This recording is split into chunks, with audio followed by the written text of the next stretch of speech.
Create Art Podcast. Interview. Arts and Activism with Elizabeth Mikotowicz. Hello friends, this is Timothy Chemo Bryan, your head instigator for Create Art Podcast, where I bring my 30 plus years of experience in the arts and education worlds to help you tame that inner critic and create more than you consume. Today I have a special for you here. We are not doing too many interviews in 2023, but I think, this interview is going to be one that is going to help you out tremendously. I'm speaking with Elizabeth Mikotowicz here today, and, well, before I do that, I just want to do a special shout out for Alex Sanfilippo of Podmatch and Pod Pros. I belong to Podmatch, and that helps me find guests for my show, and that helps guests find me for the show. And that's what happened here. Elizabeth reached out to me, and I read her bio and her story, listened to a few podcast episodes, and I was amazed at what transpired between that first initial contact and this interview. So I definitely want you to take a lot of notes during this interview about what she has to teach all of us. So in her 20s, she barely survived a very violent relationship in where the partner she was with assaulted her with a wooden dowel, and you could see her skull when it happened. Now, the doctors gave her opioids, and when she refused, they threatened her with Child Protective Services because she was pregnant and refusing medical advice.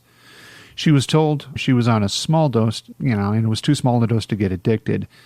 Eventually, she went to the domestic violence shelter and was turned away. They said her injury was so severe, and it put other women in danger.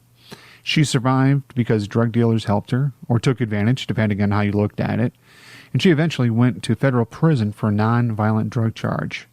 She endured and witnessed so much institutional abuse, corruption, systemic racism, and cruelty that sometimes she still wakes up screaming. But she turned it all around, launched an environmentally friendly, feminine brand that's being sold in stores and also comes in plus sizes. She's gotten bills put on the table and passed for the good of the people, not corporations and institutions. And she's letting the world know what America, land of the free, is doing to its incarcerated population, which is the highest rate in the world. She's also exposing other systemic abuse and corruption that affects Americans every day. She is sharing her healing journey and what she has learned about her own trauma and mental health. So without further ado, this is my interview with Elizabeth Mikotowicz. Elizabeth, how are you doing today? I'm good. It's still pretty hot here, but I got another cooling unit, so I'm much happier than I was last week. Understood. Well, Elizabeth, in my intro here, I talked about your incredible backstory and your experience, but the first question that comes to my mind that I want to ask you is, how do you overcome imposter syndrome? It's something that we've talked about on this show many times, but for our artists out there that are listening to us here, how do you overcome that imposter syndrome? Well, I really had to change my thinking, and it wasn't really so much in art, but for instance, when I first started working with Maine state representatives, I was like, why would they listen to me? I'm just a felon, a recovering addict, been pretty much pariahed by society to a certain extent, and why would they ever listen to me? And then I changed my thinking to, well, why wouldn't they listen to me? I'm their failed statistic. I've seen, what the problem is up close, and, they'd be really dumb not to listen to me. Yep. Well, that makes sense. And then, there wouldn't have been a chance that where we could have connected, and, right. Who knows what could have happened if you had given into that imposter syndrome. So, no, that's fantastic. What's the biggest lesson that you've learned since you've started your business that you wish you knew when you initially started it? I wish I had found vocational rehab a lot sooner, because they really helped me kind of bring it up to the next level, and they helped me get a grant. They helped me write a business plan. I didn't know anything about that. And I really recommend vocational rehab. They're in all 50 states. You know, if you have a disability or, you know, have struggled some way in life, they will help you, you know, with whether you want to go to college, whether you want to, you know, get a job or go to school, build a business. Like, they will walk you through everything. And, you know, I think I really would have made a lot more headway if I had known about them much sooner. Sure, sure. And like you said, it's in all 50 states. So we don't, as artists, we don't have an excuse not to at least look into it. Because I know I'm guilty of it too. Sometimes I don't look into stuff. But when we did our pre-interview, I looked into, for the Commonwealth of Virginia. I have to call it a Commonwealth because it's not a state. So, but yeah, everybody out there that's listening, check your vocational rehabilitation for your state, because that is a pathway to be where Elizabeth is right now. So for you, because you've been on a number of podcasts and I've heard your message, for you, what comes first, the arts or the message? Well, I think the art will always come first. I mean, I was painting murals as a federal inmate, and, you know, at my lowest point, you know, if that's how I was trying to keep my sanity. And so I think, you know, I'm always, you know, I'm just that artsy person. I'm always going to have a song in my head. I'm always, you know, going to be kind of off in my own little world. And so, yeah, I think, well, I don't know, because I don't know. It depends on which day I wake up, you know, honestly, because someday I'm just like ready to go and, you know, start a revolution. And, you know, especially with this whole Titanic thing. Oh my God, I'm so mad we paid for all this. But meanwhile, they let 750 migrants drown to save 5 sociopathic billionaires who made $3.4 million off of every COVID death in this country. And we get to pay for, you know, this little excursion, you know, being brought back. And, you know, so I guess it really depends, because, you know, some days I'm more focused. I'm either all focused on that or like all focused on the art. So, why couldn't they gone up with Elon Musk into the atmosphere and right, blow, and then we wouldn't have to deal with it? Right. Yeah. They could send all of the billionaires to the bottom of the ocean, as far as I'm concerned. I mean, we went from 3 empty properties at the beginning of the pandemic to 29 empty properties for every homeless man, woman, and child in America, all for their profit. I mean, this is sociopathic, what is happening. Absolutely it is. Absolutely it is. Kind of steering from a little bit on of the political side, I did notice, and you have talked about it in the past, about being environmentally friendly with your fashion design and with the products that you put out there. Can you tell me a little bit about that, and what's the difficulty with it and why that's important to you? Well, I mean, I've always, you know, as a kid, I remember writing this report about the rainforest and then being like so upset about what was happening to it. So I've always, you know, been one for the environment and really empathetic, you know, connected with animals. And so when I found this company, like Galleries, that they turned your art into, you know, an environmentally friendly brand, I'm like, that's perfect for me. That totally aligns with what I want to be about and what I'm trying to do. And it, like, about a year into it, they announced that they were going to do plus sizes as well. And, you know, I really want to be inclusive to everybody. You know, I mean, and especially as women, you know, we're pretty much told from birth that we're only as valuable as we are skinny and pretty and our ability to make babies. And, you know, that shouldn't happen, you know. And, you know, a lot of these brands, like I remember going shopping with my friends and they, you know, you try on your size, and certain brands will size their stuff really, really small. And I would just watch my friends, you know, have body dysmorphia issues because these brands want to size their clothes too small. And it really, you know, can affect people's mental health. I've never struggled with an eating disorder, but I've struggled other ways with mental health. So I can only imagine what, that's like. And, when I ordered it, all the clothes were actually a little bit big. And I was so happy about that because I'm like, this stuff is sized properly. This isn't going to make anybody feel bad. It looks great on all different body types. And, this is what I want this is the product I want to put out there. And, that feels like good and wholesome to me. And the fact that everything is made, green, no process of, the production of these clothes harms the environment at all. And yeah, I was really happy about that. What? No, that's great to hear because myself, I have twin daughters that I'm teaching them to be environmentally conscious. I guess besides that, with, body dysmorphia, with, what society expects of women and all that, I'm teaching them, you're worth more than if you can make a baby or if you're pretty or this, that, or the other thing. It's your individual gifts that you have that you can share with the world. That's a better determination of your worth. Yeah. And your kindness and compassion. It's amazing how fast a pretty face turns ugly once you realize what an awful person they are. Exactly. And no amount of makeup is going to clean that up. It's just not you can't fix ugly.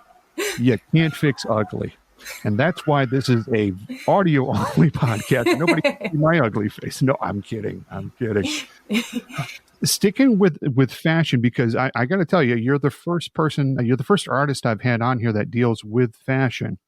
So I'm going to show my ignorance here because I don't know what skills somebody would need to be a fashion designer. So what's some kind of basic things that we need to know? Basically, I just paint the design and then I go on the website and I pick out, 10 different items that I want the design on. And I don't make the clothes. I don't design like the shape of the clothes or anything. I just design, the picture on the clothes. Yeah, it's really cool because you never know what it's going to look like. And whatever I imagine it's going to look like, it never looks like that. But I always really like it. And it's always like a really nice surprise for me when, a couple days later, I get the templates back. And it must be, you got to have a good eye, I would think, for when you're taking that image and putting it, cropping it and putting it onto the clothes and to make sure that it looks correctly. Because I've done T-shirts in the past that have been, we'll say they're collector's items. As an artist, what tasks do you absolutely hate on the business side that you have to do? I hate going around and talking to stores individually to see if they want to carry my brand. That's always really exhausting. And I'm usually just going around with a bag of samples and I always just feel awkward. Well, I have really bad anxiety and PTSD anyway. So going out is a struggle for me. And I think it has more to do with that. But yeah, also the whole, constantly posting on social media about that. I'm really bad at that. I never post about my business, unless if it's a podcast I'm doing, I'm really not, consistent with that. So sounds like you need to hire a VA, one of those virtual assistants, and there we go. So folks, if you're looking to be a VA for her, we'll have the links in the show notes there for you. With your art, how does that assist with your activism? Well, I think, art's one of those amazing things that, it can make your message immortal. I mean, look at Van Gogh and look at, all these great artists who, their art is telling stories, about political nightmares, back then. And we're still, in awe of it. So yeah, when the George Floyd thing happened, I painted a piece and I put every group in this country that had been oppressed by white men. Yep. And I've done a couple other, prison pieces and stuff like that. I've really been working on finishing my book. So I haven't really painted that much recently. So I'm trying to get that done as quickly as possible. Editing process is the hardest part, I guess. But We've got some ESP going on here because that was going to be my next question. How's that book coming along? So I'm tapping you on the shoulder for that. yeah, So, but you have a book coming out. So yeah. what's the book going to be about?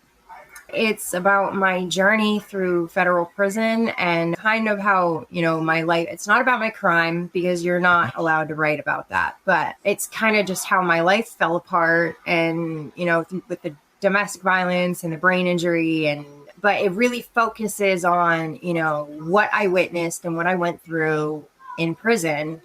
And it's really exposing, this dystopian nightmare we're living in. Mm-hmm. I mean, the things that happen to women in this country at the hands of correctional officers in these institutions, I mean, it's horrifying. And I mean, Sweden or Scotland, one of them just refused to extradite somebody back to Texas because they said that the Texas prisons are, a crime against humanity. And they absolutely are. And so it really goes into detail about that. So trigger warning for everybody. It'll make you angry. And I also point out where all the money's going. Mm-hmm. Well, that's important because before we even started this interview, we were talking a little bit about where all the money is going for, these folks that are down at the Titanic and that money could be spent elsewhere. Yeah, the 750 migrants that were left to drown that were begging for help for 8 hours with 100 children below deck and they couldn't get out. But we spent all of 10 different countries' resources to go after 5 sociopaths that made $3.4 million per COVID death. Yeah. I mean, there's a reason they all went from being millionaires to billionaires while the rest of us, lost everything. Yeah, and the rest of us are having a hard time, putting food on the table and clothes on our backs. Yeah, that is it can be disheartening. But the thing of it is that we have people like yourself out there that are using that for a good purpose. They're taking a bad thing and they're trying to you're trying to find the silver lining and trying to promote things that most people don't even think about. Kudos to you on that. Absolutely. Yeah, honestly, on a more selfish note, I feel like if I can stop it from happening to other people, it won't bother me as much that it happened to me. So yeah, I don't. No, I completely. I feel you on that. I mean, I'm a father of twins. I don't want them to go through the life that I went through. I've been there, bought the T-shirt. They don't need to do that. So right. So back to the art. When do you know a painting or an image is ready for public consumption? When enough distance has happened, or if you can't get the image out of your head, when do you know that a piece is done? That's a good question that I've never actually thought about. I think just when I feel like there's nothing more I can do to it. That makes sense. Some people know, some artists know it's done. I can't do anything more to it. Others, they never finish it and they never gets out into the public. And that's a shame. So at least you know when it's done and you get it out there, and that's fantastic.